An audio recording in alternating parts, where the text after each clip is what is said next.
मराठी शाळांकडे पालकांचा वाढता कल. अहिल्यानगरमध्ये जिल्हा परिषद शाळांची पटसंख्या वाढली.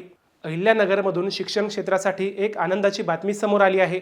अनेक वर्षानंतर आता पालकांचा कल पुन्हा मराठी आणि जिल्हा परिषद शाळांकडे वाढताना दिसत आहे. मंडळी, यंदाच्या शैक्षणिक वर्षात अहिल्यानगर तालुक्यात जिल्हा परिषद शाळांमध्ये पहिलेच्या वर्गात तब्बल 2,610 नवीन विद्यार्थ्यांनी प्रवेश घेतला आहे. यामध्ये 1,219 विद्यार्थिनी आणि 1,391 विद्यार्थ्यांचा समावेश आहे. गेल्या वर्षाच्या तुलनेत यंदा पटसंख्या वाढल्याने जिल्हा परिषद शाळांबद्दल पालकांचा विश्वास वाढल्याचे चित्र दिसत आहे.